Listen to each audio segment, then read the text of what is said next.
Attendees are in listen-only mode. On behalf of myself, Kimberly Travaglino, and the team at Full-Time Families, I want to welcome you to tonight's webinar. We are thrilled that Terry Cooper, the RV professor and co-founder of the NRVIA, has offered to spend this time with our members, sharing with us all the secrets of educated RV buyers. We are so excited to bring this valuable information to our community, but before we kick it off, if this is your first introduction to Full-Time Families, then we want to welcome you. If you haven't checked out the website at fulltimefamilies.com, then I invite you to do so after this webinar is completed. There you'll find information on our upcoming events, you'll learn how to tune into our weekly live internet radio show, and you'll see all the resources we've collected for you to help your family transition from a traditional lifestyle to a lifestyle of adventure. For all the people joining us tonight, you're in the enviable position of being able to get your questions answered directly by Terry. If you have a question, we invite you to add it to the chat box on the side. After the presentation, we'll be answering those questions, giving you the opportunity for direct answers to the questions specific to your situation. And be sure to stay tuned because Full-Time Families has been able to establish a very generous offer for those of you who've joined us on this event. If you're not familiar with Terry Cooper, then tonight you're in for a real treat. I've had the pleasure of calling Cooper and his lovely wife Aveda close friends for the last 5 years. Terry Cooper is known in the RVing world as the RV Professor, a title of distinction that has been well earned with over 43 years of service, maintenance, and now inspection fields of the RV industry. So, without further ado, I'm going to hand over this presentation to Terry Cooper. Kimberly, thank you very much. Sometimes I feel like I'm the old as dirt, but hey, what can you say? Folks, I want to welcome you. This is actually a labor of love. We're going to walk you through some things. I'm going to share some things with you this afternoon. If we can at least save you from making mistakes, then it will be a success. If we can guide you and direct you to some education, then that's even better. I guess the best thing to do is just say, folks, this afternoon, I'm going to give you 3 different discount offers for the full-time families. Kimberly and I have been talking, and she was sharing some of the issues that some of you folks that come in, how maybe you're looking about buying an RV, some of you need to do some education, some of you are looking about possibly finding some jobs that you can do on the road. So let me just say this. If you've got a pen and notepad, you might want to use that, or if you've got your cell phone, you want to take a picture of a screen, there's going to be some information we're going to provide. We're going to break a cardinal rule of PowerPoint and webinars. Typically, you only try to present 1, no more than 2 special offers, but this afternoon I'm going to give you 3. And only because Kimberly kind of bent my arm a little bit, and we're going to do some things to see if it can't make life a little easier for you folks, okay? Now, one thing that you need to know about Terry Cooper is I like shoes. Now, these may not necessarily be the shoes that I would really ooh and ah over, but you're talking to a fella that in my corporate life, I used to wear Hickey Freeman suits and very nice, expensive shoes. Now, I look back, and at one time in my life, I fell in love with a pair of shoes that were sealskin. And so these things were about $500, and this was about 20 years ago. So you can imagine what these things would cost in today's world. Every time I wore those things, they hurt my feet, and I'd hobble around like a horse. And it just got to the point to where every time I'd see them in my closet, they'd make me mad. And I'd eventually say, I'm going to try it one more time. Maybe it's going to be different this time. And I'd put them on, and they would just hurt my feet. And I kept those things for months, would not get rid of them because I just had spent way too much money. Folks, buying an RV can be the same way if you buy the wrong one. And so I want to walk you through some things because it's important. It's extremely important that you know what you're buying and you know why you're buying the unit that you are looking at, okay? Now, we all have a dream of this RVing experience. I went through it when Lady E and I got ready to come on the road. I guess we've been on the road now almost 6 years. Now, I will tell you, I'm the one that hit the terror barrier. We were doing all this planning. We're going to get ready to go on the road, and we're going to do this, and I'm going to train, and I've already lined up some dealers I was going to work with and all the other. And then one day I woke up, and I had a little, and I'm going to call it a mini panic attack. But basically what it was is that I had a moment of reality and say, wait a minute, I'm going to be doing this thing. Can I really do this? And of course I'm thinking, I've got to make sure I take care of us, got to take care of the living, got to have a place for us to live, all these different things. And Steve Anderson with Work Camper News coached me through it. And he just shared with me some things. And basically it's education. Once you educate yourself and once you understand what you're doing and why you're doing it, then you can go and live your dream.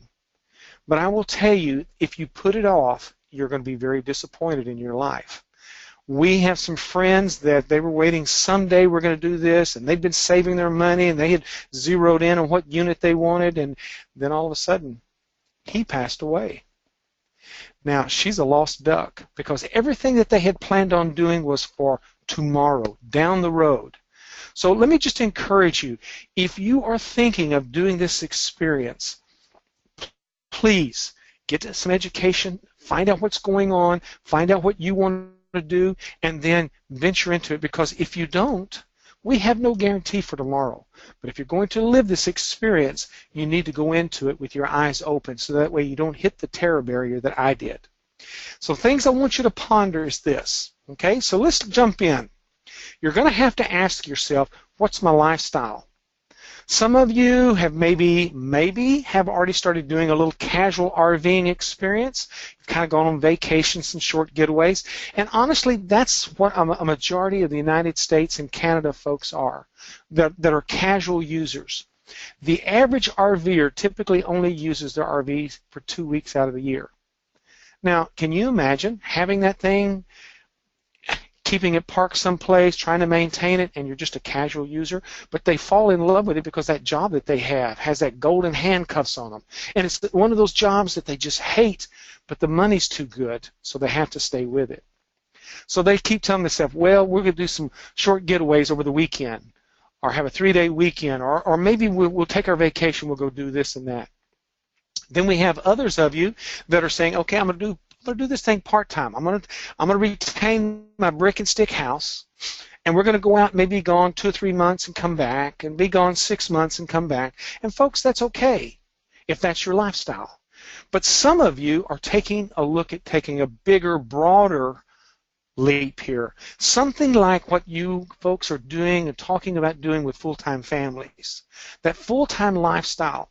So that's really where I want to focus this afternoon on, the full-time ones of you. Now, if you're not quite ready for there, I'm going to show you some resources that you can pull up and some things that you can do to get yourself ready for that experience, okay? So, I don't have to tell you that this full-time living requires a different approach when it comes to schooling. And honestly, that's one of the things I look at and I think, how come I didn't do this many, many years ago? Lady E and I have 4 daughters. We have 9 grandkids. And I look back and think, if only we had done it this way. And I look back now when I talk to our daughters and they say, well, remember when we did this and remember when we did that? And I'm thinking, how old were you? How do you remember those things? And then this is for the adults. Those of you folks that are thinking, okay, how am I going to do this? How am I going to live this experience on the road with the children and traveling and seeing things? Folks, you need to take a look about starting a business on the road, because it brings so many tax benefits, but it also brings so many benefits for you as far as freeing you up to do things. Now, our friends over at Work Camper News, they have a program there. I want you to take a look at it. If you haven't jumped in, take a look at their program. They have a program they call the Dreamer Program. And if you go into their website, workcamping.com, you'll see what I'm talking about. These guys will coach you through how to set a domicile, where your home base is going to be, and Anderson's got a program there dealing with RV Business School, show you how to start a business. So folks, there's information there. If it had not been for him and Work Camper News, I could have never done what I'm doing now. Lady E and I put over 20,000 miles on our 1-ton truck last year, living in our Redwood 5th wheel full time. Folks, I'm here to tell you, we enjoy this lifestyle. We really do. We get hitch after about 2 weeks. So the thing about it is we have become very accustomed to it. So Lady E and I travel with our weenie dog Mo, and off we go. So the question you're going to have to ask yourself, what are your must-haves? Now, always when I do seminars, I'll ask the question, okay, how many of you guys think a bathroom is important to you? Of course, everybody raises a hand. We all get a good laugh out of it because, yes, a bathroom is important. But you know what? There's a lot of folks that are into casual, even part-time. They said, no, we're going to stay in a pop-up, or we're going to stay in a unit, and we're just going to use the bathhouse. Well, okay, but let me just say, if you're going to live in this thing full-time, you need to be thinking about bathroom or bathrooms, multiple. Air conditioning, is that important to you? If you travel in different parts of the United States, it better be. And not only one air conditioner, but depending on where you go, may determine whether or not you need 2 or even 3 air conditioners on your rig. Now, some of the things that I'm going to show you is that this must-haves is going to drive the unit that you're going to need to buy for you and your family. And so educating yourself on what these different units are and what they have and what they offer you, whether or not some units we know the only option they have is one air conditioner. Well, if you're going to be someone who's going to be staying out in some areas that are a little warmer in the summer, that one air conditioner is not going to keep up. Some of you may say, I need an office because we're going to be working on the road. Some of you say, hey, I need a lot of storage area because I'm going to take my tools with me, or I need a place. Some of you may say that storage area is going to be maybe the back of a toy hauler or the back of this RV, and we're going to put the bunkhouse back there. Washer, dryer. I'm here to tell you, Lady Ease explained it to me, and I really understand it now after having lived 6 months without a washer and dryer and having to go to the laundromat. Because that was the deal. When we got started in this, she wanted a washer and dryer, and I said, honey, we just can't do that. That's just, no, we don't need that. She said, okay, as long as you go to the washateria with me, or the laundromat, depending on what part of the country you're in. Oh, yeah, no problem. Well, I'm here to tell you, 6 months and a few days later, we were putting a washer and dryer in that RV because I got tired of going down to the laundromats and sharing a washer with somebody who had just washed their horse blankets, or some oil field worker who brought in all his clothes and still had all of that, crude oil all over it, and cleaner. So it made me realize real quick that some things were more of a must-have than I realized. And so you've got to ask yourself the same question. Some of you may need an extra vehicle. Well, there's ways around that and things you're going to have to look at doing. How do you take an extra vehicle? So these are your must-haves. Now, if you do not already know the different types of RVs, and folks, if you don't, it's not a bad thing. It just means that, hey, there's a little education we need to get. But these are the most common styles or the shapes of RVs. Now, up in the top left-hand corner, that's a travel trailer.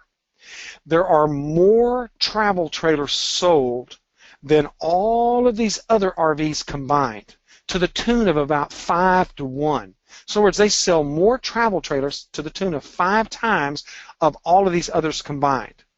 So I do know the stats typically for the full-timers, you are either going to be going into what we call the fifth wheel, which is this unit right here in the center, or the motorhome.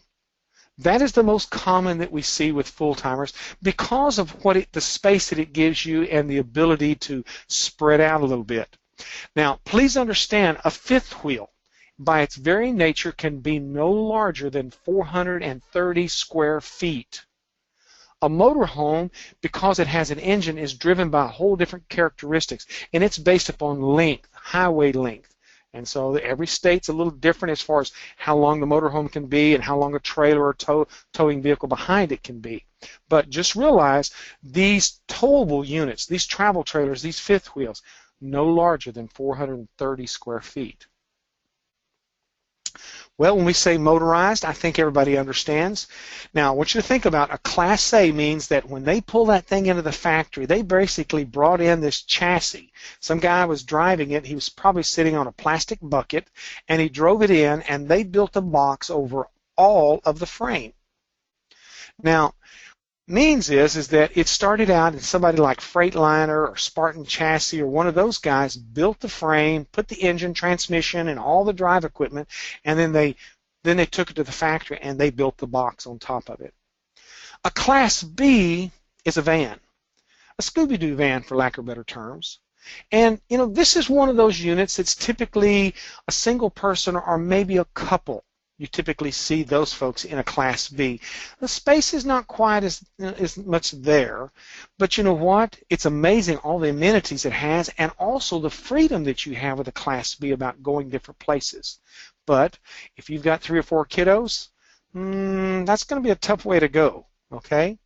Now, you're going to see some folks that are going to the Class C, and here again, that's typically a couple or maybe a very small family. But these are the primary 3 motorized units that we will see out there. Now, looking at these units, and these are some things that I want to make sure that I portray this information so you don't go out there and get yourself stuck and buy those shoes that you wish that you hadn't. You've got to understand that many of these motorhomes have gasoline engines. Many of them have diesel. And people say, well, you know, there's cheaper to buy gasoline. Well, that's great, but the thing you have to understand, there's some pros and cons that have to be weighed into this thing. And the key thing to this is that, excuse me, is the driving on flat land versus mountains. If you're going to be up in the mountains, this gasoline engine is going to struggle a little bit, particularly with the transmission having to shift back and forth. Now, the banks and these lending institutions classify a gasoline-powered motorized unit, anything over 75 to 80,000 miles, they classify it as high mileage. Many times they will not loan money on it. Now, what we're finding is that many times these units start getting that kind of mileage, and that we start finding that the transmission is the weak link. The engine's doing great, it's the transmission, because it's been shifting so much, and that transmission may be hung down in some lower gears as you're trying to go up these mountains. So just keep this in mind when you're looking at gas versus diesel, okay? If you're serious about this thing, I'm going to recommend that you look at the diesel. Because, yes, it's a little higher price point, higher maintenance cost, but it's going to give you so much more longevity as far as the miles that you can do. And it does so much better in the mountains, but it also has a higher resale. Now, there's ways to get into this diesel unit. Maybe you say, well, I only had the budget for the new gasoline. Folks, there are some very good pricing on some used units that are diesel. I'm going to show you some things here in just a little bit on that, okay? Now we have towables. So we've got motorized and towables. So when people say RVs, that's kind of like the human race, and the human race is made up of male and female, right? Well, the same thing with RVs. They're made up of motorized and towables. Now, typically your casual user is going to start out with a pop-up camper, the one on the top left.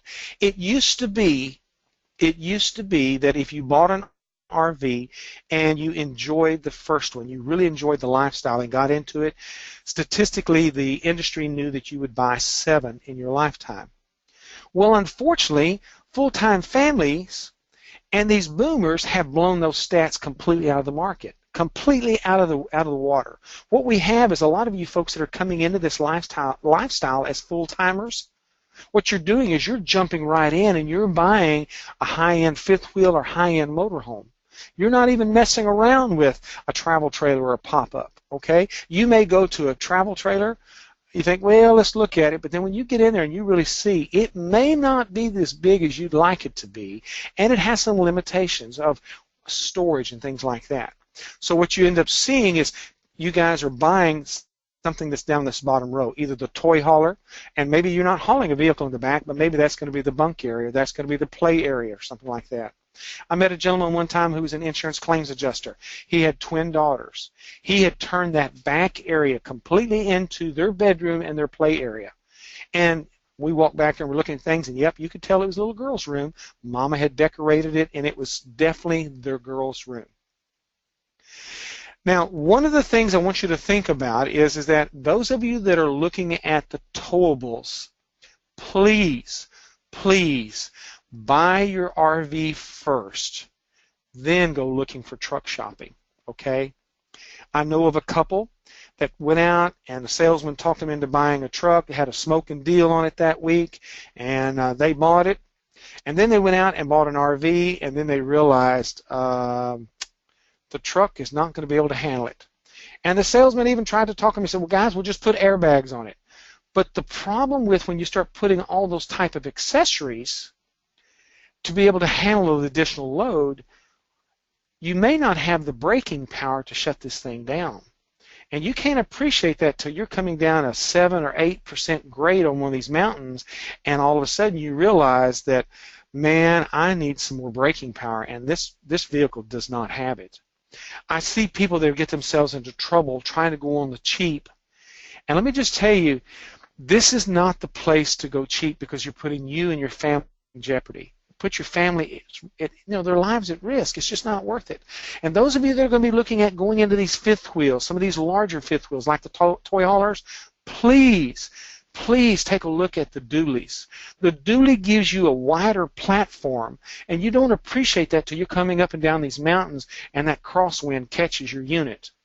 I've literally seen vehicles we were running down the highway with down out in Omaha, out in Nebraska, Ohio, and those places, and coming around, and that wind was coming across that flatland, and it was amazing to watch some of those vehicles change lanes because their truck was not stable enough. So I'm just going to tell you now, this is my rule of thumb.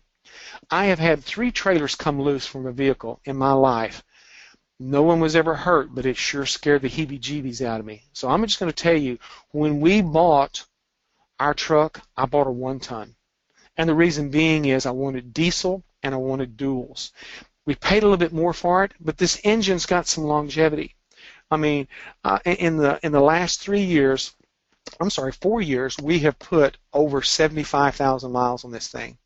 And so, if you'd had a gasoline power plant underneath that thing, it's not going to quite give you the service that the diesel's going to give you. And I just have to share that with you because it's critical, because lives are at stake. Thing to remember, though, when you get ready to buy a vehicle, you want to look at that data plate on the street side front corner, where the VIN number is, and it's going to tell you what that vehicle weight is. Now, keep in mind the difference between hauling a fifth wheel and a travel trailer. The difference between hauling a fifth wheel and a travel trailer. A travel trailer, the hitch, 10 to 15% of the travel trailer's weight is on the couple, the rear ball. It's coming out of the receiver, the back of that truck. And you're going to have some sway control equipment to keep that thing from wig-wagging around on you when a semi-truck passes you. And it's for that reason many people go to the fifth wheel, because the ball, the connector, the fifth wheel kingpin connection is directly over the rear axle. And so that vehicle, that 1-ton truck, is going to be able to handle 20 to 25% of the vehicle weight. It's designed for that. So for those of you that are looking at toy haulers or some of the big fifth wheels, you need to, you just absolutely, if you're going to be serious about this and you want to take care of your people, the little ones, the family that you have, and the people around you that you're driving up and down the highways with, please take a look at getting a vehicle that can handle the gross vehicle weight that you're looking at, okay? Until you see families that have gotten themselves in trouble. And Lady E and I, just last year, we have passed, and I can think distinctively of 2 separate accidents that took place, and you could tell by looking at the vehicle that was towing it, it was way underrated for what it was. And when you see that cab of that truck all crumpled up, and you just hope and pray that nobody was hurt. When you look over there and all you see for the RV is a bunch of junk laying out on the ground and a frame that's all twisted and mangled because somebody got in trouble with underpowered and under weight capacity vehicle, okay? Now, one of the other things that you need to be looking at when you're looking at these RVs is the construction. Now, we have what we call 3 different types of construction of these RVs. It doesn't matter if it's a towable or if it's a motorhome. Okay? They're using, once they start building that box, it's built the same way as in a motorized plant as it is in a travel trailer or a fifth wheel plant. The first one being the stick and tin. And you can see in the picture here what those look like. Studs, but folks, they are not 2x4 or 2x6 studs. They are usually 2x2 or 1x2. So what they've done is they've taken a 2x4 and they have ripped it, and that becomes the stud. Or they have taken on some of the interior walls, they will take a 1x4 and rip it and have a 1x2 board. And so they're doing that for the weight capacity to be able to, for that unit to be able to handle it.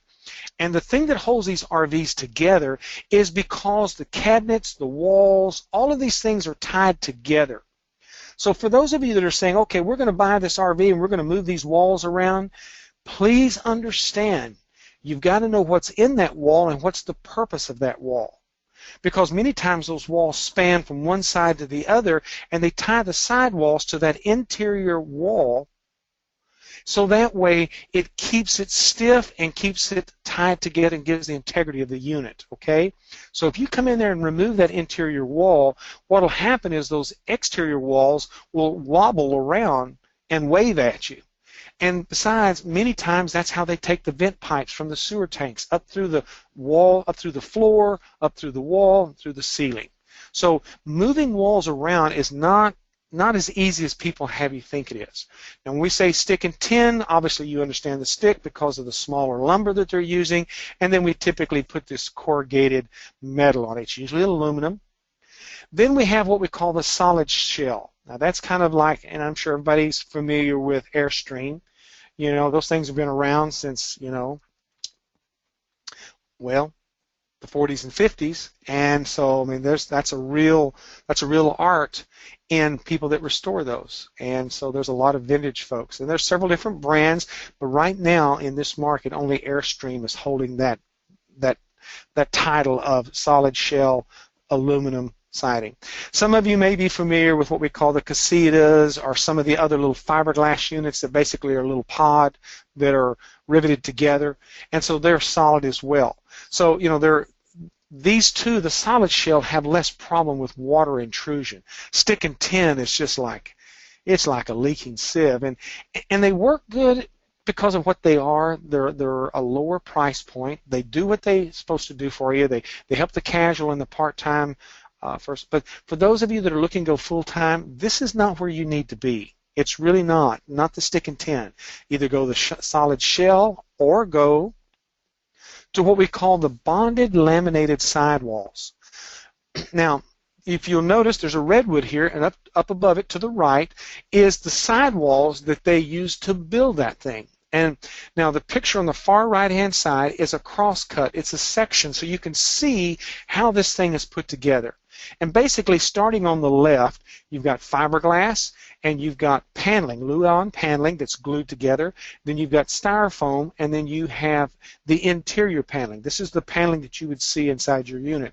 When they build this wall, they lay it down on a table, and they put the pieces together, they glue it, and then many times they'll either run it through a vacuum and pull it all together, or they'll run it through what they call a pinch roller, and basically pinches it together and causes that glue to bond. This is an extremely efficient and extremely light sidewall. Now, they will outline it with aluminum, and then they'll have some studs in the middle. Now, these studs in the sidewall are not 16-inch centers. They may be 24, and then all of a sudden they'll run a gap and run 36 inches, and then they may be 48. But typically what you will see is you will see an aluminum frame around where the window openings are and the door openings, and then around the outside edge to give it rigidity. But as long as this thing stays together, stays glued together, it's a very rigid, solid, well-insulated panel.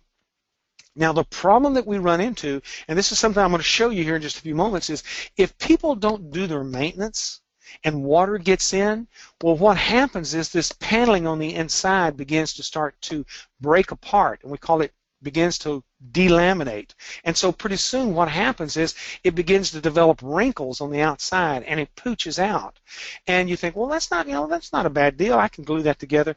Sometimes you can, and sometimes you can't. And so just be aware, if people haven't maintained this bonded laminated walls and haven't maintained that stick and tin, you've got all kinds of issues taking place inside the walls, okay? Now, I'm going to show you some ugly. This is what I see on a weekly basis. We're seeing right now in today's market, units are coming onto the market because maybe somebody's decided to get out of the RV experience. Unfortunately, the seller doesn't always disclose everything that they know about this thing, and you would think that people would have morals and would feel like a sense of justice that they need to, or that something would hold them by law, but unfortunately there's not. And so I'm going to show you a unit here that we looked at, and The customer looked at this stain on this back wall and said, oh, that's dirty. I can wipe that up. And the carpets, I'm going to shampoo those. No problem. Well, let me just show you what was going on the outside. We had sealant issues, areas where we knew water was coming in. Water intrusion is what we're calling this. Now, so what's happening is this upper piece where it says sealant issues, that is the roof where it's blending and bonding and mating up to the sidewall. Unfortunately, when you've got a joint there that's not waterproof, water finds dry wood, and all of a sudden it begins to start delaminating it. Now, in the slide outs, this is where the boxes come out. If that area is not sealed, we start to have problems there, because water gets in behind this metal and all of a sudden starts deteriorating that opening, starts deteriorating that box. And all of a sudden what could have been just a simple fix with maybe a tube of Dicor, that's the butyl caulk that we use to seal with, it maybe cost you $8 or $9. All of a sudden now you may be dealing with $8, $9, $10, $15,000 worth of damage. It's amazing how many times I get called in to look at a unit, and just as soon as you walk in the door, you smell it. You know that this thing has had water, because I can't say it's got mold in it, but you know you got some fungus. And because I always tell everybody, when you come into an RV, close the door behind you. Take a deep breath. What do you smell? If you smell fungus, and we're going to use the word mold, but I can't call it that because we haven't had it tested, so we don't know if it really is mold. But I think we've all seen enough of mold on cheese and mold on rotten wood to where we know what it looks like and how it smells. But if you smell that, you got to go find it. Where is it? Or if you smell Aunt B's old stinky perfume that she bought down at Dollar General or the dollar store, and they've sprayed it in there, you can pretty well bet they're trying to cover something up. They're either trying to cover up smoking, pet odors, or maybe some sort of moldy fungus smell. So just let that be a red alarm, a little red light that goes off and say, hey, there's a problem here. It doesn't smell good. Okay? Now, here's a little bit closer up, and then let me show you what happened after the customer, and let's just say after this person bought this unit, okay? And I won't go into details on what happened here, okay? They got in there and realized that that wasn't dirt on that vinyl wallpaper. They dug a little deeper, and here's what they found when they pulled the carpet back. And they even pulled a little bit more, and this is what they found. I shudder to think, because I've not heard what it ended up costing if they've even got it repaired yet. But what they thought was going to be a super duper deal turned out to be, well, less than that because of water intrusion. And like I said earlier, we're seeing a lot of these units come on the market. What's happening is people are selling them. And I'll just warn you, when you think about what has happened to us in the last 12 to 18 months with all the rain and the flooding, you would be surprised how many of these units these people are selling just to get rid of them, to try to get what they can out of them, or they buy it back from the insurance company and maybe it has a salvage title. I mean, we got a call the other day, somebody wanted us to do us an inspection. They found a motorhome, a brand new, I say brand new, it was a motorhome less than a year old, and it was on eBay for like $75,000 and was being sold by an insurance company. But they wouldn't allow us to plug it in, hook it up to the utilities, or do anything. And they wanted us to come and do an inspection and certify that it was in good shape. My question was, is here we've got about a $350,000 motorhome that's selling for $75,000. And it's only a year old. What's the deal? What's the deal? And so, we just said, sorry, that's not, no. And the guy said, well, I just can't fly down to look at it. I said, well, we'll go out and look at it, but we can't give you any guarantees on it, because if we can't plug it in and we can't hook up the water to it, what do we know?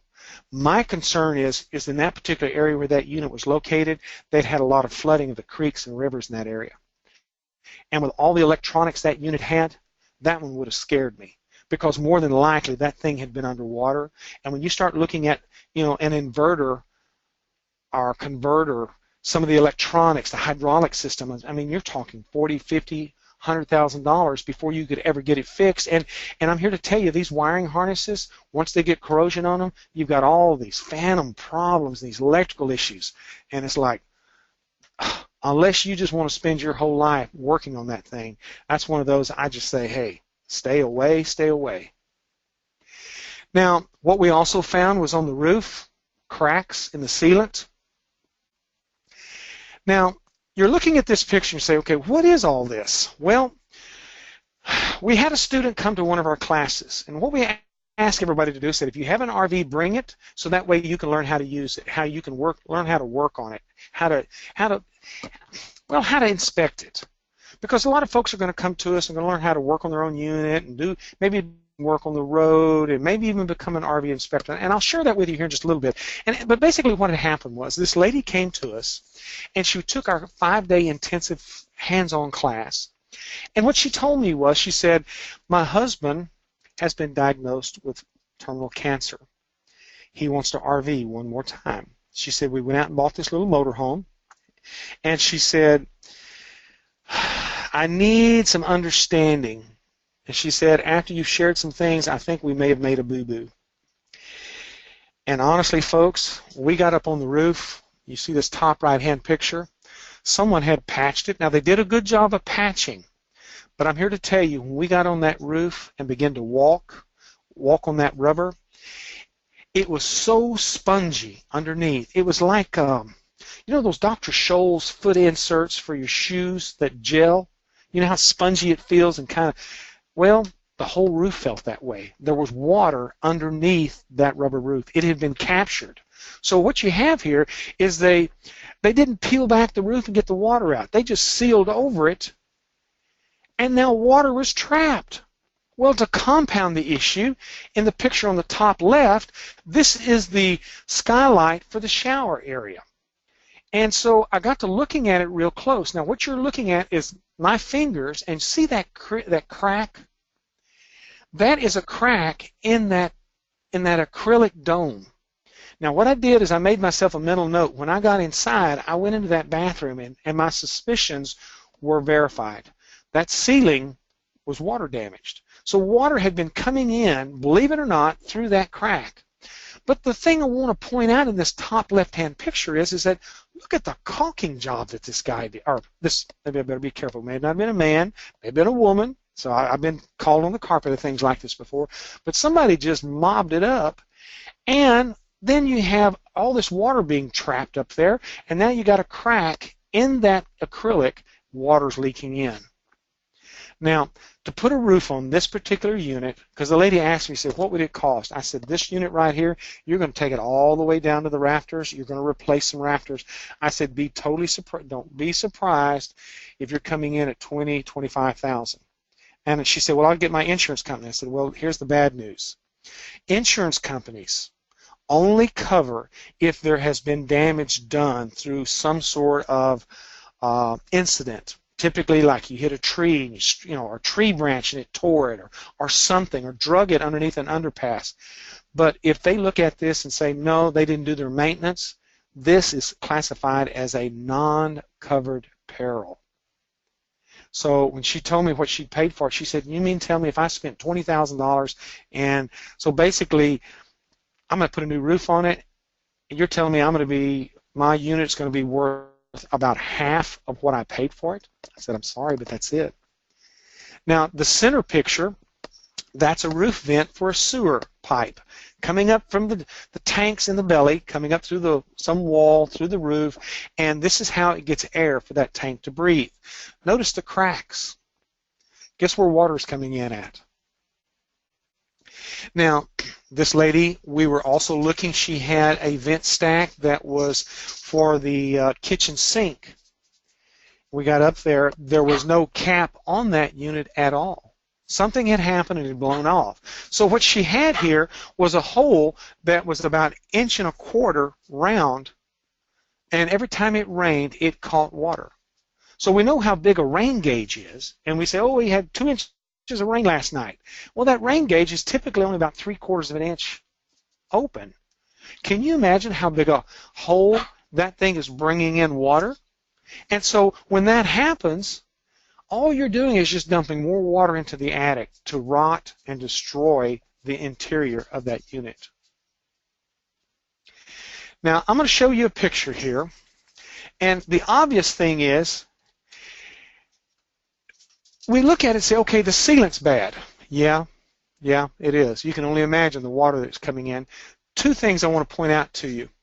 Look on the far right-hand side. See that metal gutter? That is the gutter that is the transition piece from the roof as it rolls over the edge and the sidewall where they meet. They put that gutter on there and it runs water away.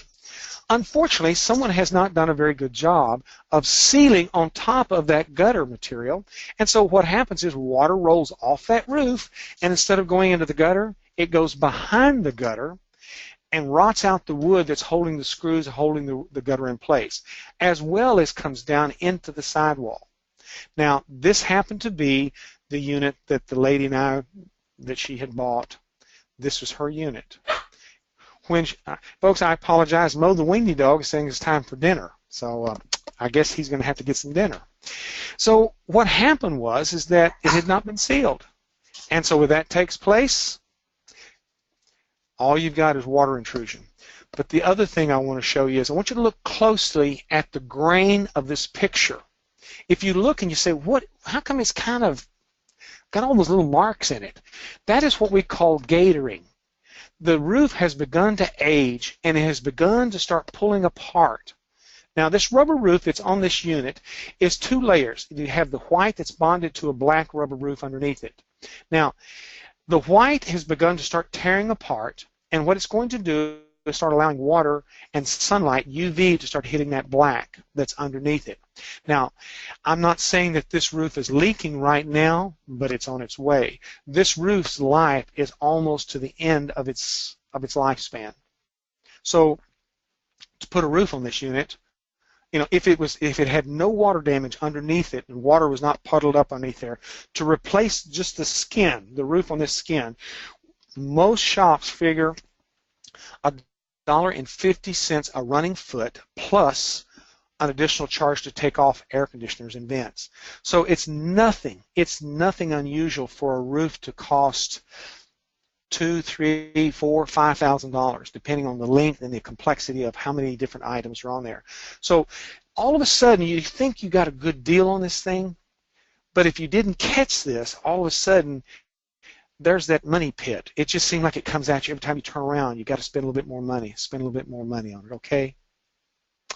Now, before you buy, there's some things I want to walk you through, okay? And there's some cardinal rules, and I'm going to mention these, but there's some cardinal rules that please, if you could just hear some of the conversations that I hear when we do RV shows and we do seminars at these shows, and these people come up and say, if I'd only known, if somebody had just told me, I wish I had, and then I can finish their sentences for them because of when they start telling me what's happened.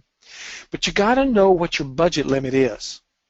You got to know how much money you've got to spend, because what will happen is that there's a term in the industry, what be my monthly?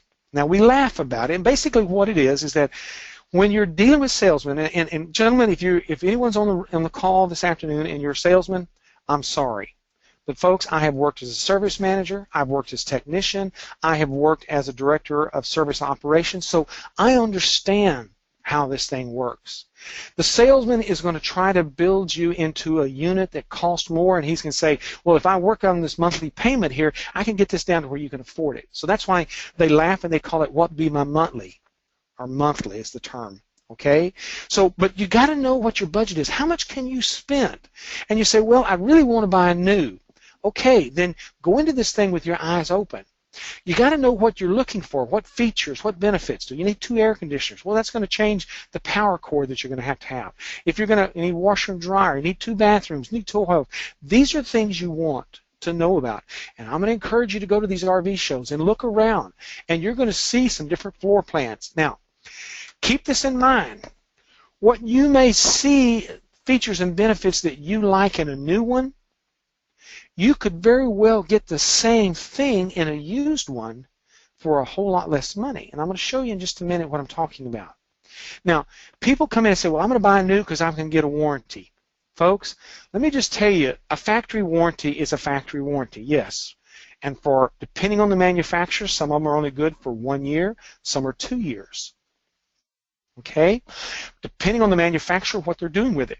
You've got to be careful what brands you buy, because some manufacturers, if they find out you're going to live in it full time, will not honor your warranty. Some of these units are what we call not a four-season. In other words, you can't live in it when it's cold because it doesn't have the insulation package. It doesn't have the ability to keep out the cold. Or if you're going in the summer, it doesn't have the ability to keep out the sun. But the thing that you have to remember about this factory warranty, okay, you bought it from the dealer and said, oh, you bring it back to us and we'll take care of it for you. Folks, let me just tell you right now, even in this time of year, right now dealers are 6-8 weeks behind. So if you bring that thing in to be repaired, you're going to make an appointment. And they're going to say, well, it's going to be 6 or 8 weeks before we get to it. My question to you is, where are you going to live that 6 or 8 weeks? Or what are you going to do while they've got it in the shop? Because many times if they've got to order parts, they don't just run down to Napa and get these parts. They've got to typically order them in out of Indiana, bring them in. And so by the time they place the order, the factory checks to see if they have it. If they don't, they go back to their supplier to get the part made and ship it to you. Folks, we're talking 4 or 5 weeks. And I kid you not. Because these manufacturers only keep on hand enough to build what they've got and take a very small percentage above that. And they can't keep everything. So what they do is they go back to their manufacturer and say, okay, guys, I need a new front door, or I need new windows. And they go back to the window manufacturer. The manufacturer, well, we're going to be running that size of production here next week, so it'll be next week before I can get that for you. Well, there's 1 more week of delay. So where are you going to live while they've got the windows out in this thing, because you've got a window that's not doing what it should be? What are you going to do when you pick it up and it's not quite like you thought it would be, and maybe there was a problem with it, and they said, well, we couldn't fix this, but we got this, and we got the part on order, and it's going to be another 2 months before it comes in, and I'll call you when it gets in here. Well, in 2 months, you plan on being someplace else. So keep this in mind, that if you can't do a lot of this work yourself, you're going to be stuck. You're going to be hamstrung, okay? So brand new factory warranty is not always the answer to things. Now, when you go to look at this thing, please keep your emotions in check. I have some relatives, even though we've had this conversation, I looked them straight in the eyes. Do not buy this thing till you have had a chance to sleep on it. Yes, sir. Okay, yeah, no problem. I got a phone call the other day. Well, we bought it. And I said, which one did you buy? And they shared with me, and I'm thinking, oh, great. I thought we had this conversation.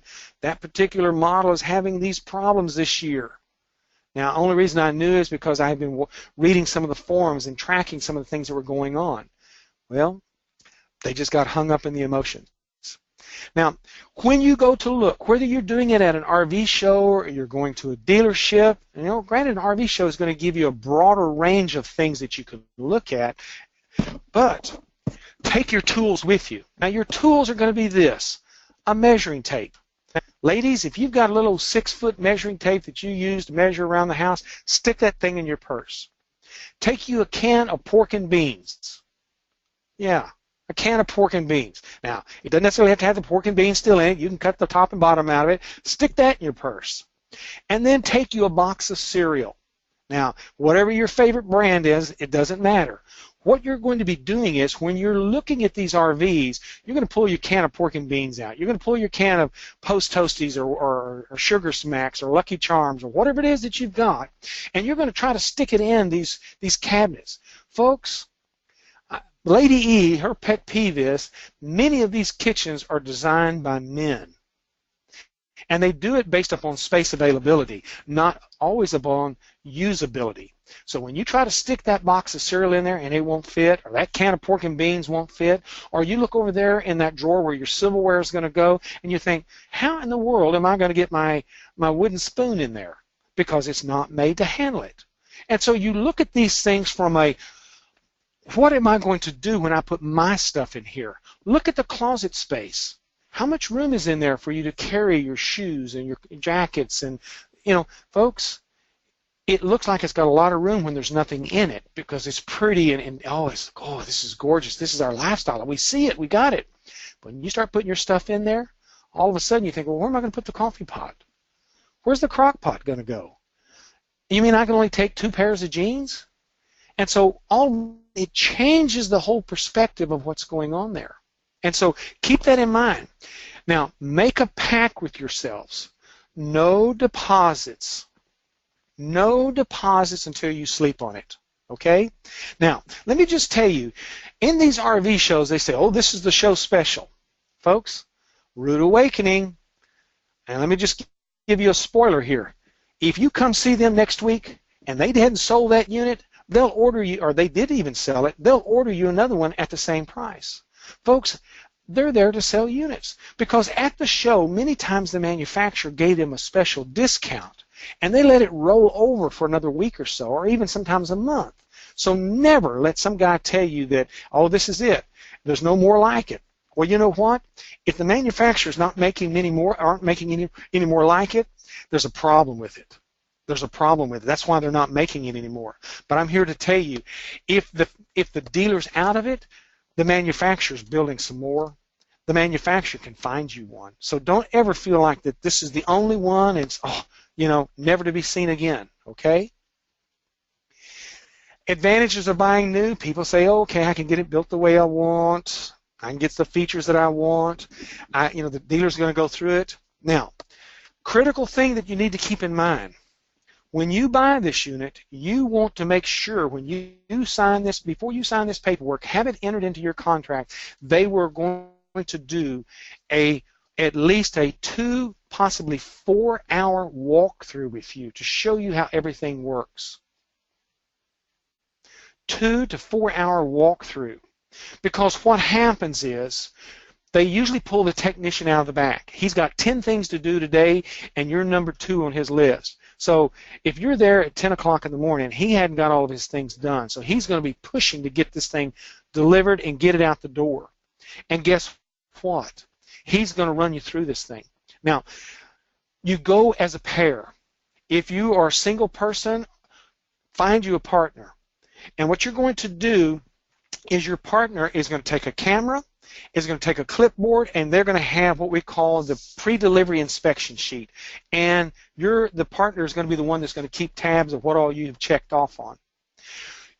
You, the buyer, you are going to instruct the technician, let me operate that button. Let me do that. Because, folks, there's something about when somebody shows you something, okay, I think I got it, but there's something about retaining and owning that material and really understanding when you put your finger to it, when you apply yourself to it. So just like you're going to do it when you go to operate it. Because if you don't, let's say you buy this thing on Thursday, I guarantee you by Tuesday you'll be calling this dealership saying, hey guys, I don't remember how this went, but you'll have a much greater chance of remembering this. And I always tell everybody, folks, on your maiden voyage, take it within a close proximity of where you live right now. Because if something happens, it breaks, things do, or you don't remember how it works, in order to save your relationship, you can then get in your vehicle and you can go home, sleep in the old bed. And then when you're rested, you can come back and pick up where you left off. Because, folks, do not buy this thing and get on the highway because you're going to get 200 miles down the road and something's going to have happened, and it's not going to be pleasant. And and the only reason I say this because, folks, you're talking to somebody who's been down this road before. Nothing more frustrating than open the door and you got to put something back together because the highway beat it up or something broke loose. And it should have been caught at the dealership when they did their walkthrough, okay? So you need to have at least a 2 to 4 hour walkthrough. If you don't understand it, you ask. It's your money. They're wanting to sell you a unit. They want you to know how to use it because if you enjoy it, you're going to come back and buy more or you'll be telling people about it, okay? Now, depreciation. This is on the used units. I hate to burst anybody's bubble, but folks, an RV is not an investment. It is not an investment. It is a depreciable item, just like an automobile or a pickup truck. But I want you to notice in years 2, 3, and 4 how much depreciation has kicked in. And so it's entirely possible, if you're looking for a motorhome, if you can find something that has some lower mileage to it, and you can buy something that's 2, 3, or 4 years old, you still have quite a bit of life in it. Now, you're going to want to make sure everything works, and I'm going to show you how you're going to do that here in just a few minutes. But long and short of it, depreciation sometimes can be your friend. It really can be, okay? Now, when you're buying used, please understand banks have some serious criteria. Typically, if the unit's over 10 years old, they will not finance it. And I say will not. There are some that will, but they charge, sometimes they spank you for very, very heavy down payment, okay? Even though you may find one that's got low mileage, that age may be the killer. I mean, who would want to buy a unit that's been sitting around? It's 10 years old, it only has 20,000 miles on it. It's been sitting around for the last 5 years. What do you think it's got low mileage? Well, unfortunately, there's some other issues that have to be taken into consideration. If it hasn't been used, things just don't always work like they did when they turned the key and turned it off, okay? Get you an RV inspection. And I don't mean an extended service agreement inspection where they just go out and they just check, well, air conditioner work, the furnace work, refrigerator work, check the dipstick. I'm talking an RV inspection. And I'm going to show you some things here because you need to make sure that you don't have roof problems. You need to make sure you don't have that delamination on the sidewall. You need to make sure that this thing hasn't been water damaged. You need to make sure that there's things going on, if they're going on, that you find them. Because in these motor homes, you want to get the fluid analysis. We want to get the oil sampled, just like a blood test. In this last year, the last 12 months that we've been doing inspections, over 40% of the motor homes' engines had some sort of problem. 40%. And it came out in the oil sample. Now, this problem that we're discussing, this over 40%, may be something as simple as maybe it needed a tune-up, and so we had a lot of carbon, or maybe if it's a diesel, the fuel injectors are hanging up and they're spraying too much diesel and diluting the oil. But folks, I'm here to tell you, I have seen some of these reports to where they come back and they say, well, we got this metal floating around, we got this metal. So they say, okay, lead, well, that's going to be the bearings. Okay, and so then pretty soon, well, okay, we got bearings, we got a piston issue. Oh, man, we got high-end head problems. Oh, we picked up there's some water in this thing. Somebody's got this engine hot, cracked the block, or warped the head. So all of a sudden we got some issues here. Now, it may not show up again until you get on down the highway. And unsurprisingly, some of these folks that were selling these units did not even know that they had this problem with this engine until they got that report. Until the buyer got the inspection, says, hey, I'm not buying this thing. Because I tell people that you're going to make one of three decisions when you get an inspection. You're either going to get this inspection report when it comes back and you say, yep, it's everything I'm looking for, we're ready to pull the trigger, let's go, upon the greater price. Or two, there may be some things that didn't work. I mean, like an air conditioner. Air conditioners today are $1,200 to replace. Well, if you've got just one air conditioner that's not working, folks, the inspection more than paid for itself. Or the refrigerator. I mean, some of these big 4-door refrigerators, over $4,000. And so when you start looking at stuff like this, it's a money pit if you don't find it in the beginning. These engines, big dollars, big dollars. Now, if you're buying used, look at getting an extended service agreement. Now, you're going to need to do your homework here. Not all extended service agreement policies are the same. Make no bones about it. They can say, oh, extended service warranty is just like the factory. No, it's not. A factory warranty covers bumper to bumper. It's going to cover tail lights. It's going to cover, fenders. It's going to cover sidewalls getting, delamination on the walls, all of those different things. Extended service agreement only cover the working components, the refrigerator, the air conditioner, the furnace, maybe the engine, the transmission, okay? And all they're doing is, because those are the only things that they're covering, because that's all that they're inspecting, because that's all that's covered in their policy. So you want to make sure that you look at that policy, and don't let some guy tell you, oh yeah, it's just as good as a factory warranty. No, it's not. Not even close. But what they're there, though, is you're using that extended service to help you cover the high-risk, high-cost items if they fail. Okay, that's really what you're after there. Okay, and I strongly do recommend extended service, but shop it around. There's some guys that are selling stuff online. Guys, criminals about as close as I can get on it. There's some guys out there that are selling stuff online. They got a good deal.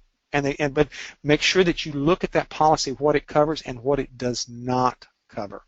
Ask yourself, who's backing this paper up? If it's being backed up by the guy and he said, well, I've got some money stashed in my drawer or underneath my mattress and that's how I pay my claims, obviously that's not somebody that's going to be here with you. He just needs to have a big losing streak out in Vegas and all of a sudden you don't have money to pay your claim. But if these guys are backed by a bank or an insurance company that's A-rated plus, then you can pretty well bet there's some money, some deep money there that they can cover if there's a claim that needs to be filed. Like I said, get a good dealer walkthrough, 2 to 4 hours. Always get that home inspection for this RV. Always, folks. Please, please, please. Now, there's a term that we call in this industry called the purple monkey. A purple monkey is nothing more than that little voice that we hear that sometimes seems to be whispering in our ear, oh, this is bad, this is really broke, what are you going to do? This is going to be so expensive. Folks, the way you fix purple monkey, you thump him off your shoulder and you step back and you look at that situation and you say, okay, this is what I think I can do to fix it. Because I'm going to tell you, folks, 80% of the problems we have with these RVs are things that we can fix ourselves. But you need to know about this thing before you got into it. And that's why I'm going to recommend that you get this home inspection. Okay? Now, I have a vested interest in this company right here.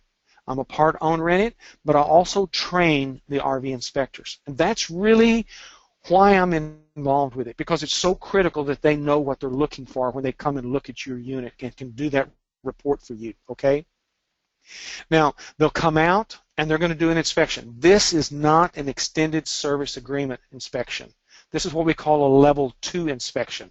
A level 1 is an extended service agreement inspection. A level 2 is what you're going to be looking for when you go to buy this unit. You want them checking things, making sure, and they have a very extensive checklist that they have to go through.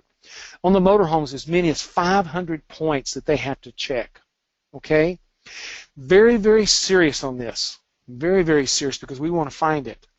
Now, some of these reports, they can run 75 pages or more, lots of photos. There's a summary sheet in it that says major concerns, and that's typically, where you've got major damage. It's going to cost some serious dollars, like a bad roof. Minor concern, that's typically things that they've identified that, hey, it's cosmetically, it may have an issue here, or maybe it's, the roof is going to need to be replaced in a short period of time, or maybe the tires are older than 5 years old, and they've been sitting around. And the date code on those tires tell you that, hey, you need to be figuring that you might want to replace these tires before you start driving down the highway, because you don't want that thing coming unraveled on you. There's the standards of practice they have to work with. There's also a code of ethics. Now, here's the thing about the code of ethics. If an inspector inspects this unit, they are not permitted to work on that unit for 1 year afterwards. I've had some guys that have mobile service business say, oh, that'd be great. I can go and do inspections, and as I find these things, I can tell these people and I can fix it for them. No, because we need to make sure that that inspector is an independent, third-party, unbiased individual there looking at this thing. We don't need somebody that has an interest in it, maybe owns it, maybe it's his brother-in-law's unit, that sort of thing. Or maybe he's working there at the shop and it just happens to be one that comes into the store and he's, oh, well, I'll just inspect it. I'll be objective. There's no way you can. Not if you're concerned with what your job's going to look like if you turn in a bad inspection. And so that's why it's got to be an independent third party that looks at it. Be sure, if it's a motorized unit, get blood work on it. If it's a fifth wheel that has a generator, you can get blood test on that oil and find out what's going on in there. Is that generator has some problems? Because at the price of these generators, folks, a 5,500 watt generator and a fifth wheel is going to cost you in the neighborhood of about $4 or $5 grand, and not the kind of thing we want to do. Now, here's what's Kimberly has asked us to do for you guys, okay? For the full-time family members, you're going to qualify for a special discount. This is the first offer that I was talking about earlier when we got started. If you come in and you have a fifth wheel that you're looking at, there are 3 different levels of inspection. The first one is called an essential, and guys, it's a very basic. And usually people will have us do a basic, an essential, because maybe they're across the country and they've got 3 or 4 of them they're looking at, and they need somebody to say, okay, give me a story on this one, a story on this one, and this one. And it's so much more economical, but it doesn't go into the depth that we need you to go into, particularly those of you who are going to be doing this thing full time. You want an essential plus or you want a premier, because if it's a fifth wheel, it's going to go into so much more detail. So much more. You know, we're looking for water intrusion. We're looking for, you know, does that thing line up like it's supposed to? What about the floor covering? Has it been torn? You know, all these different things that we're looking for, so that way when you get it, you're not sitting in your recliner and all of a sudden you think, well, how did I miss that? Oh, I thought I had pretty here. How did I miss that? You know, and it happens. But by having somebody that's an independent third party come in, they don't have a dog in this fight. They're just there to look at it and give a report. And the good thing about it, that report goes to the person that paid for it. Goes to the person that paid for it. Now, we've had some situations to where buyers will buy the report, and so that way they can tell, the seller will have a report, and that way they can tell the buyers, here's a report, here's the condition of the unit. Well, you know, there's very little chance of a whole lot of negotiation when you've got that going on.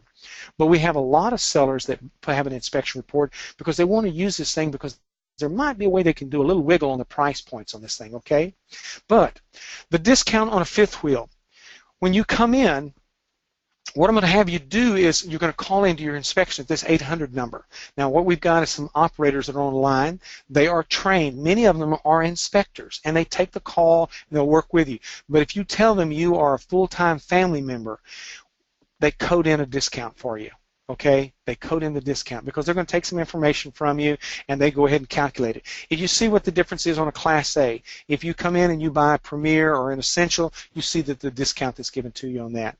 But if you want to know what the price points are on this, if you go to RV Inspection Connection, the logo up at the top right-hand corner, and you can look and see what the different price points are.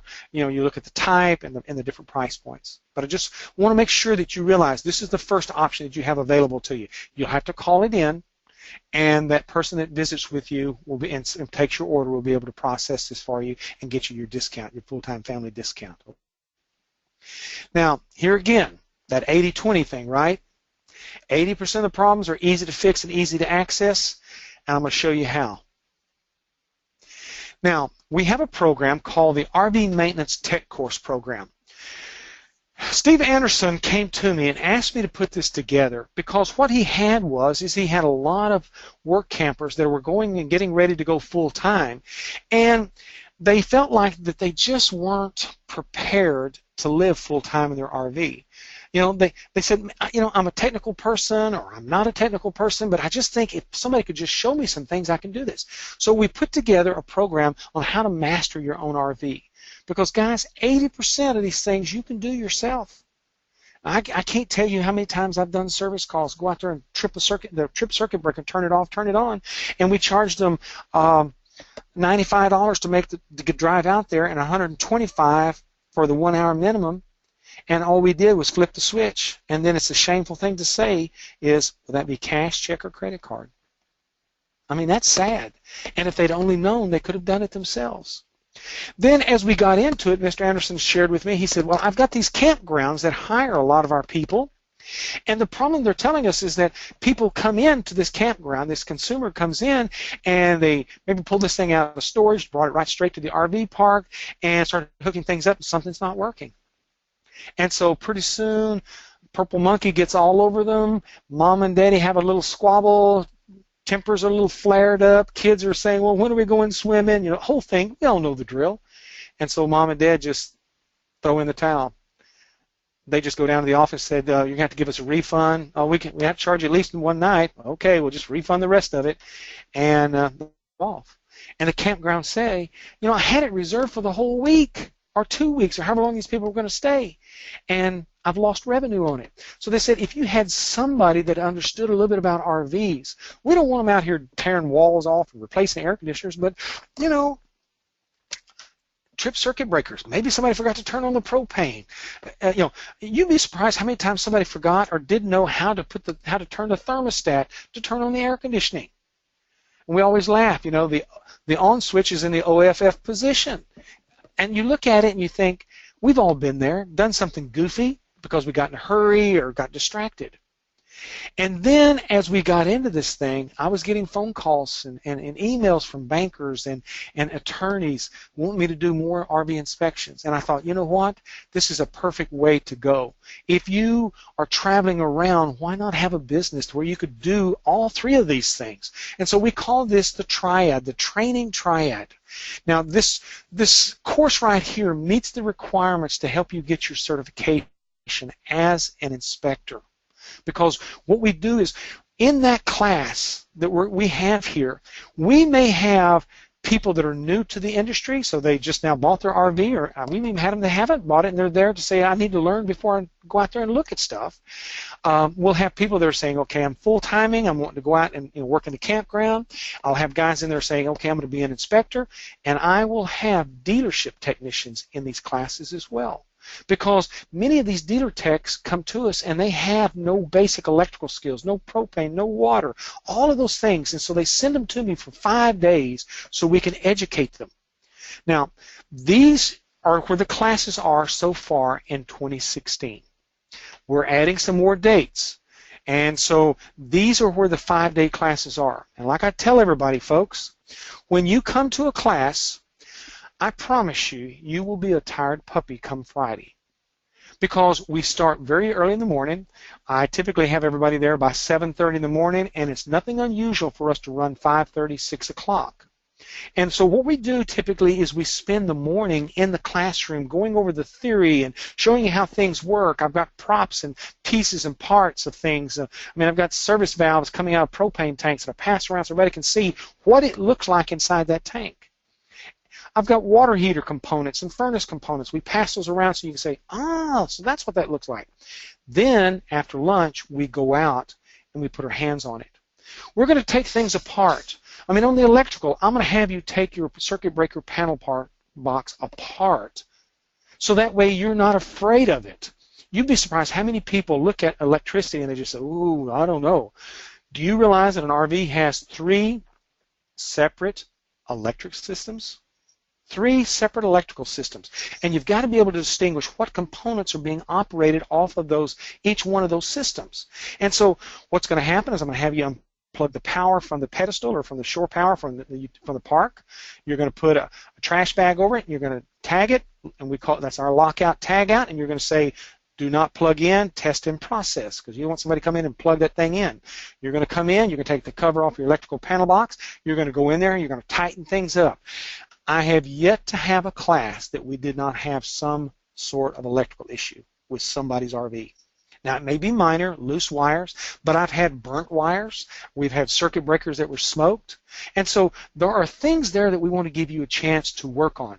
But there's something about if you're working on your own that you really retain it, because when you leave, it's familiar to you. You're comfortable with it. And so the purple monkey doesn't perch on your shoulder. Then we're going to roll into propane. I'm going to show you how to check for a leak.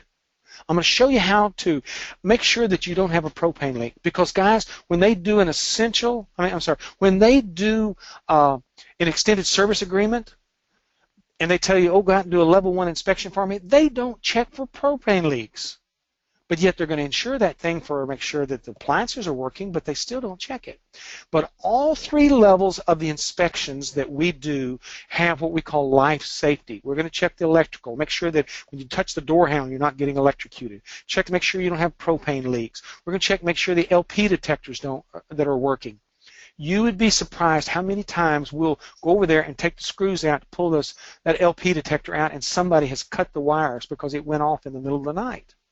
And so all of a sudden people have this false sense of security, and they think their propane detector that's supposed to be smelling for leaks is working when it's been totally incapacitated because somebody cut the wires. So these are things that we want to go through. Then we're going to go through the appliances. We're going to walk through. I'll show you what to look for on the back of these refrigerators. Because, folks, these appliances have the same reoccurring problems. And I'm going to show you what the most common, what I call the dirty dozen. We're going to take a water heater apart. You are going to take a water heater apart. And so you can see it. And it's amazing after you've taken an electrical panel box, you take a water heater apart, it's amazing how people's confidence comes up because it's like, I can do this. That's all there is to this thing? Yep, that's it. But here again, if somebody will just show you, that fear evaporates. Your confidence comes up. Then we're going to look at the exterior systems, the roofs. I'm going to show you what you need to be looking for, okay? Kind of like those pictures that we were looking at a little earlier where that lady had bought that unit. That's what we did is I took her up on the roof, and it wasn't a good day for her, but at least she knew what she had, okay? Now, this full 5 days at those locations we talked about a little earlier in the previous slide, this is what it would cost you. It's a 5-day hands-on course. The course is $16.44. Now, full-time family members, you qualify for discount number 2, and you get 10% off. You get $164.40 off. Now, not only do you get the 5-day class, but you also get what we call the Rapid Start bonus. Now, the Rapid Start, what we're going to do is, let's say that you took a class that's not, you sign up for a class that's not going to take place till, let's say, May. Okay, out in Arizona. Well, you may be signed up tonight, and you say, well, you know, what am I going to do between now and May? Well, what we do is we give you access to the online course that we have, identical material, and then that way you can go through this course online. It's got quizzes. It's got a final exam. All of the things that you're going to do when you get to the 5-day class. Now, the reason why this works so well is because a lot of you may not be real familiar with RVs, and you learn through repetition. You learn by doing it, by putting your hands on it. But you know what? If you can pick up a large percentage of this information online through the online training program, then what that does is that opens the door for you, so that way when you're sitting in class in the 5-day, you're not struggling trying to get all the information. And what will happen is there may be a couple of things that you thought about in the online class, some questions, and those will come out when we're in the 5-day class. So what we do is we want to give you a jump start on it. Now, what we'll do is we'll start your membership because you have a 1-year access to the online program. So even after you finish the 5-day class, 1 year from the date that you started your online, you can go back in and look at this material again and the videos that we've done, as well as when you leave that 5-day class, you're going to have booklets that you've taken your notes in, and also I'm going to give you a USB wafer that has everything stored on it. All of the stuff that you saw on the presentations, everything that we went through is on that wafer for you. Now, those of you that jump in here, when you're taking this course material and you have that access for that 1 year for the online training program, you also have access to Work Camper News' small biz training program that has been put in there and has been developed specifically for those of you that want to start a business on the road. Steve he had the wisdom to see what we were trying to do, and he knows that, you know what, there are tax ways to do things. If you do it one way, you can take care of Uncle Sam the way you're supposed to. If you do it another way, you're going to be paying in so much more because no one ever shares with you. Now, I've got a college degree in business administration. I can read profit and loss statements. I understand it, but no one had ever shown me how you start a business and the entities and how you do it and the advantages of it until Steve Anderson introduced me to the accountant that he works with. And then this accountant works with us on this small biz thing. But when Mark Kohler explained it to me, he looked at me and said, "Cooper, what are you doing?" He said, "You could be buying a piece of property for what the taxes that you're paying to IRS." And so let me just tell you, some major changes were done in the way we did business. And so that's the kind of stuff we want to make sure that you get, okay? Now, housing is not provided, and of course camping and your tools. That's kind of you. If you got an RV, I'm going to ask you to bring it because that's going to be your lab. If you don't have one, don't sweat it. Let us know when you sign up. You know, you're going to be getting some information. You're going to get a tool list. You're going to get a tell me about you type of quiz. It's a no pass, no fail, but I want to know what you know, so that way I can gear the class according to the personality of the group. And so what's going to happen is that we usually get a discount when we come in as a group at the campground. And so they like to try to put us together. It's not always possible, but they like to try to put us all close together, so that way we share and we hang out together.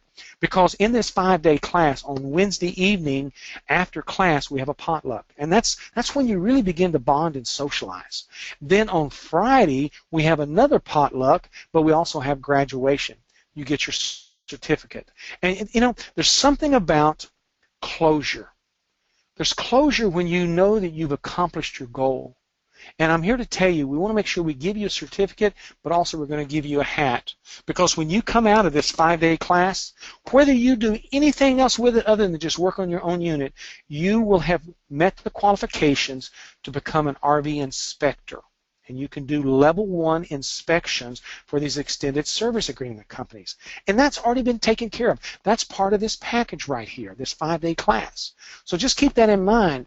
You're saying, well, what all can I do? You know what? If you didn't do anything else other than the level 1 inspections, you can pick up extra money on the way.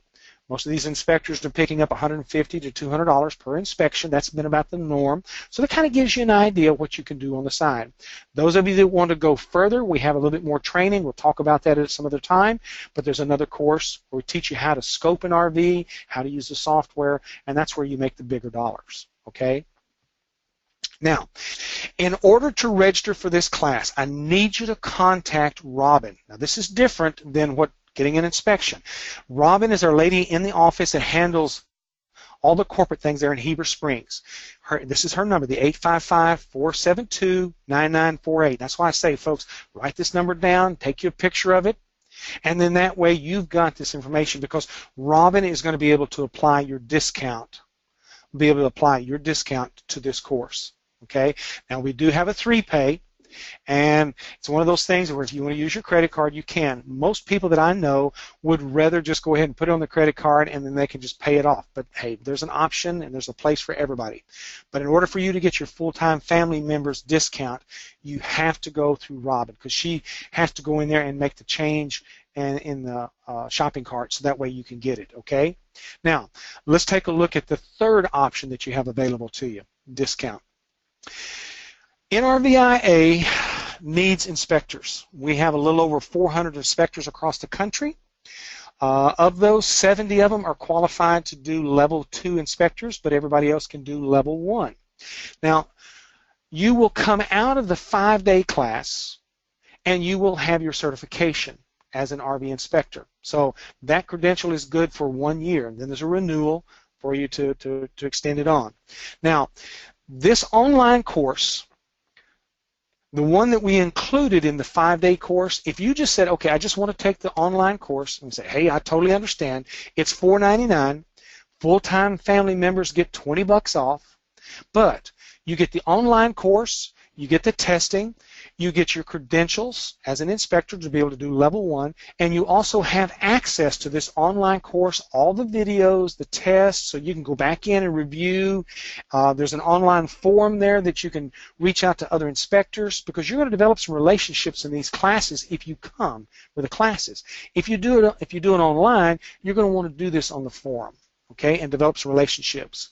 Now, in order to get this discount, you're going to have to go to the association. The National RV Inspector Association is the credentialing body for these inspectors. This is the one that has the code of ethics. You know, you can't inspect it and work on it. You know, there's that thing for at least a year, that sort of thing. And so what you're going to do for the online portion, unless you have signed in with Robin and done the 5-day and you're going to take the rapid start, but if you say, well, I just don't want to do that right now, I'm just going to take the online, no problem. You can take the online by going to the nrvia.org website. Now, what you're going to do, it's important that you use this code, because without this code, I can't get you that little discount. And I apologize, it's not a gazillion dollars, but it is what it is.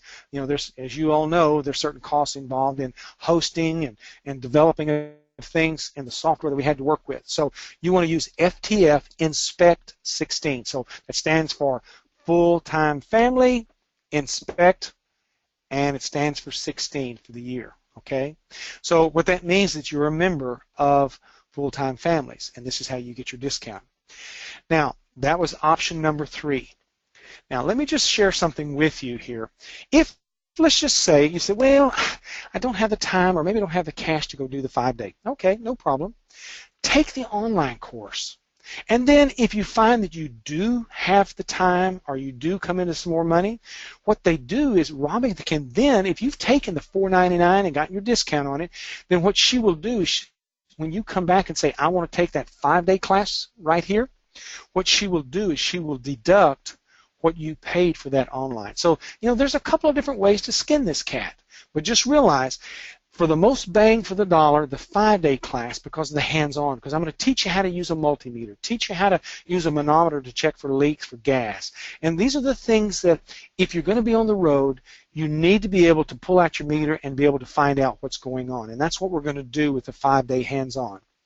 But if that's not something you can do, then take a look at this one, because this will give you the thing. So, giving you 3 options. The first one being, if you want to get an inspection, you've got to call the telephone number at RV Inspection Connection and talk to that operator. If you want to take the 5-day online class, then you got to get a hold of Robin at the corporate office. And then those of you that say, well, I'm just going to do the online, then here's the way you go. I'm sorry that we can't send you to all one location, because what I have done is I have taken many of the duties that I take care of and I've combined them under one umbrella here.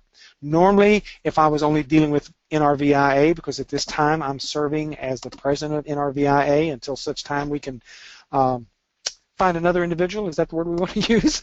But long and short of it is that, so that's why I know that I can get you this discount here. The one on the training triad, the RV course, the tech course, the 5-day class, that's something we've got to run it through Work Camper News and the company that Lady E and I own, Mobile RV Academy. Okay? So let's move on. Miss Kimberly, are you still with us, ma'am? Let's see, she may have muted herself. I am absolutely here, Terry. Can you hear me? We can hear you just fine. We can hear you just fine. And you're right. I muted myself so that my yappy dog didn't interrupt the broadcast. Well, folks, I apologize that Mo sounded off, but hey, that's just the way it is when you live in an RV, okay? I went ahead and took the liberty of putting these 3 offers on this final page here, folks, and we're going to leave this up for a few minutes so you can look at it while we're answering questions. I don't know, have we had any questions come in that we feel like we need to address, or, so we'll open that up for anybody here. Let's see here. But just kind of review, I went ahead and summarized for you the 3 discount options that you folks at Full-Time Families get. If you decide you have found the unit and it's a unit that you want to have inspected, we can get it done at RV Inspection Connection and we can get you that discount. Okay, but you got to call that specific 800 number and talk to one of the operators. Then those of you who want to go a step further, get some technical skills under your belt, get some confidence, and keep yourself out of the service department. So, here's the opportunity. You have to get a hold of Robin. And then those of you that say, well, at this stage of the game, I can do this online. Yep, sure can. But, just got to go to the nrvia.org website and put in your code. Let's see. Josh and Mandy ask a question. Can we still live in an RV during the class? Oh, absolutely. Absolutely. Yes, I'm sorry. I wasn't very clear on that. However, Josh, I want to tell you, depending on who takes this course, now, I will share with you that if both of you want to come, that's certainly okay. But typically, and I don't know why it works out this way, but usually one of you or the other. Whoever comes to the class, the other person is there. And so what I normally will do is the first hour of the class, we talk a little bit about business and kind of overview of what's going on, so both of you can come. But when we start the technical, then whoever had paid for the course is the one that stays. Now, what I do tell the person who's in the technical class, folks, you better check with your partner and make sure it's okay for the gang to come and visit. And, because if you've got a crock pot going on or something's happening, or maybe, something's happening, maybe you're working from home, we need to know so that way we'll just go around you and bypass it. But it's ideal if we can go to your unit. But yes, you certainly can live in it. Matter of fact, I'll tell you what happens, and it's almost comical to see it. People will come out of the class, and next thing you know, they're dragging out their tools and they're working on something in their RV. Something triggered, because what happens is that when you come to a class, you come with what we call islands of knowledge. You got a pretty good handle on this, a little bit of this, a little bit of that, but still you look at things, you think, I don't quite understand how that works. And what's going to happen to you? Is that all of a sudden you're going to have one of those aha moments when we cover something, and you're going to connect some of those islands of knowledge. And what's going to take place is that you're going to it's all of a sudden it's going to be a rush, and you're going to say, wow, now that makes sense. Now I understand why it did that. And so what will happen is you'll end up working on things, and it's comical. It really is. 2 or 3 of you guys will be getting together, and yeah, there may be a little alcohol involved, but hey, that's just part of it. But long and short of it, you'll be able to work on it. Now, the locations, yes. Robert had asked the question, are the locations listed on the website? Yes, those locations are listed on rvtechcourse.com. Okay? And let's see, what else did we have here? Robert, there is a company that I understand. The question he asked was this: is there a resource that compiles statistics on problems, etc., by manufacturer?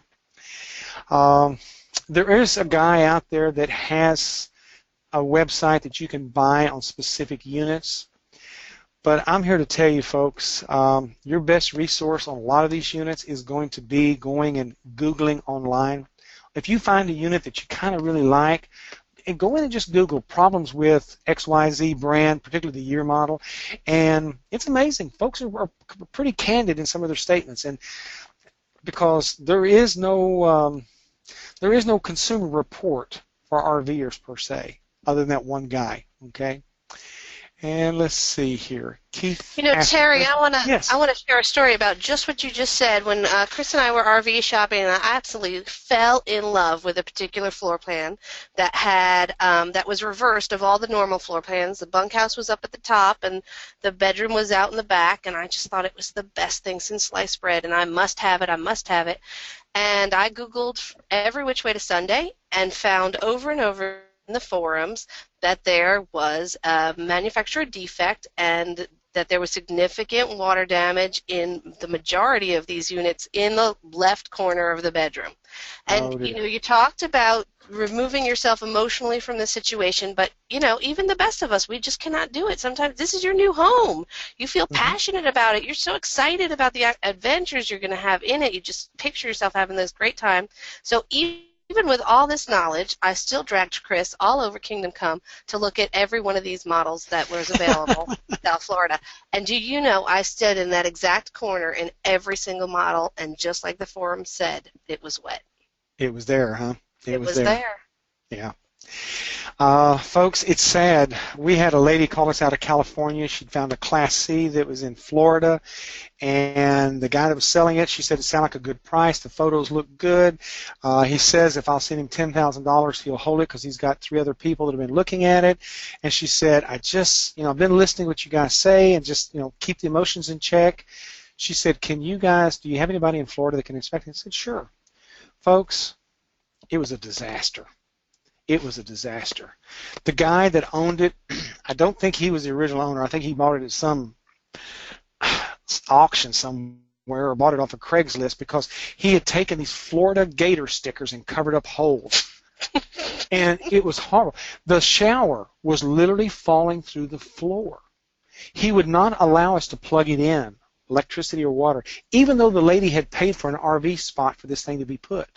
So after the inspector had been there about 2.5 hours, the man asked him to leave. And he said, well, I have not finished. He said, oh, yeah, you are. Because what was happening was the inspector was finding all these things and writing them down on his scope sheets so he could put it in his report. Well, the inspector called us and said, guys, he told me to leave. And first question we asked him, well, did you offend the man? No. And then he began to tell us, guys, I saw the pictures. The guy had gotten up on the roof and taken a spray gun and sprayed black spray paint on that roof. But what he had done was he put cardboard boxes over the air conditioner and a cardboard box over the antenna. So what he had is these white spots, and then he had black. And you really get to looking at the pictures, the roof was basically gone, and he was just covering up with black paint. And the gator stickers. Well, we called the lady and said, okay, here's the report. We can't tell her. She said, well, should I buy it? We can't tell the lady yes or no. That's not. And I said, well, let me let you look at the report, and you can make your decision. She called us back about an hour later. She said, are you sure this is the same unit? I said, well, yes, ma'am. That's the VIN number that you gave us, and we sent you a picture. She said, yeah, I saw that picture, the VIN number. But she said, this is not the unit he's been sending me pictures on. She said, I was in the process of buying me an airline ticket, and she said, you know what, that's like if you buy it today and fly today, there's no discount. And she said, and he was wanting me to give him $10,000. So, you know, like she told me, I think it was $397 for the guys to go out and do the inspection on it. And she called us, she said, guys, you just have no idea. This was the best money I've ever spent. So when you hear those kind of stories and you see that kind of situation, you see that not everybody's credible. Not everybody's looking out for each other. And like Kimberly's talking about, you know, you got to go and look at these forms. You got to send somebody to take a set of eyes and look at it. And I always tell everybody, when you come through one of these classes, you are going to be a salesman's worst nightmare. Because many times these guys are selling RVs and they know little or nothing about it. They may have been selling used cars last week, or they haven't taken the time to learn their product. And you're going to look at things and see things with a different eye because your eyes have been open to this thing. Okay, and that's what we want to do. Okay, Keith asked a question about typical class size. Keith, our minimum size is 5. I have had classes as big as 25, I say 28, I guess it was. And honestly, that's hard. It really is. If I could say a perfect size between 15 and 20, because you've got enough people there, you have enough units, and you can keep up with everybody. But man, when you start getting too big, it's unmanageable. And so if you get too small, you don't have enough units to give everybody a broad knowledge. And so that's what I typically find. 15 to 20 is basically the ideal size of class to have. You asked, let's see, Keith also asked a question, how do I feel about doing modifications? Absolutely, absolutely. He's asking a question about adding bunks. Here again, you know, major modifications. And he makes a comment here about his wife has some concerns. She's a little nervous about major modifications. Here again, you've got to look at what you're ripping out and what are your skills. If you're a cabinet maker, you know, you see things from a different perspective. But if you're not, you know, if you're a guy, and I call guys like this wood butchers, or you're a putter butt, in other words, a guy who thinks he knows a lot and gets in there and tears stuff up, and you may not even be that way, Keith, but I'm just saying, if Mama says you are, then, you know, you probably are, okay? So you might not want to do those modifications. But yes, but you go at it and you look at it from the standpoint of, if you were to do these modifications, what are you going to be messing with? You know, because honestly, many of these RVs do not have wiring diagrams. They don't have plumbing diagrams, and so you kind of have to hold your mouth just right, make sure you're not getting into some problems here. Okay, but I would caution you about ripping out interior walls, because many times that is the integrity of that unit, is those interior walls and cabinets, how they tie it all together. Okay. Let's see. Okay, Keith come back and said he wouldn't do it himself, but he'd go to a certified center. Keith, there are some companies out there, and you probably have already found them, that when you go online, if you key into Google, RV modifications, and there's several good companies out there. And I mean, these guys, they have full-blown cabinet shops, electrical shops. Of course, now going into it, there's always this thing called cost. So you've got to make sure that you can live with it. So it's a balancing act. But I mean, I know some folks that they have some of these very high-end Prevost, and about every 10 years they take that thing in and get it remodeled on the inside, and maybe have some engine work done on it to to bring it up to snuff, and they just keep driving it because those things are built like a brick, and so the engines they have in them, they're built to put 1,000,000 miles on them or more. So, okay, anything else, Miss Kimberly? No, I just really want to make the point that, like we discussed earlier, it's really hard to remove that emotion from the shopping. So when you employ the use of a RV inspector, what you're doing is you're forming a team. And like you said in the broadcast, your RV inspector has no dog in the fight. He's just there, or she's just there to tell you the nuts and bolts of your RV. So you're really arming yourself with a teammate who can help you make this really good decision. You said, you alluded to women. Ladies, we have a shortage of women inspectors, and we actually have women that will call us, and it's usually a single woman, and she'll call. She said, I'm going to be a solo. Do you happen to have a woman who can come out? Somewhere in her background, she's encountered some guy, and I'm just going to say a Bubba redneck that talks down to her, and, totally uncalled for. But in his way of thinking, that's the way you do business, and if another lady comes out in business with another lady, it's amazing how there's a bond. And that's what we want. So if some of you ladies are looking at this and you think, hey, this might be something I'd be interested in, take a look at it, because there is a market here for women. There really is.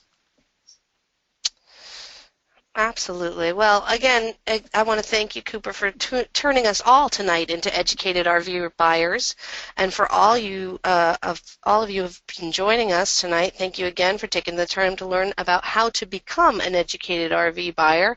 It's not that you have to know everything yourself. You just need to know the resources you can tap into to make these wise choices when you are choosing your home on wheels or your vacation home on wheels. And having an RV inspector or becoming an RV inspector just elevates your amount of knowledge and really substantially wipes away a bunch of risk from this situation. So I implore you to look carefully into this situation, and I'm just so appreciative to Cooper and NRVIA and RV Inspection Connection for providing us these exclusive discounts for our members. We know that our members are trying to stretch every dollar, and we so appreciate the companies that will work with us and provide exclusive discounts to our members. So again, thank you.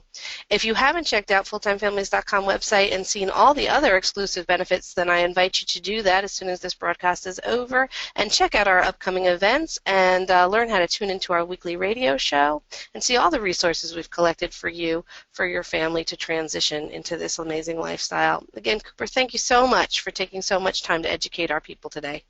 Folks, please, come enjoy this lifestyle. I tell you what, I used to have a job that I put my feet on the floor and I thought I was going to throw up because I just hated it. It paid very well, but to get on another airplane, to do another, I just did not want to do it. And I'll tell you, my blood pressure's come down, and Lady E says I'm not grumpy anymore. So, so folks, if you're even considering it, look at this lifestyle, because it's something that is just, it's wonderful. Why not? We were made to enjoy life. Why not? So take a look at it, but educate yourself so that way you can enjoy it to the fullest. So with that being said, I bid you farewell, and I hope to see you in some of the classes, or hope to see you on down the road. And good luck, and keep full-time in it. We'll see you later. Bye-bye now.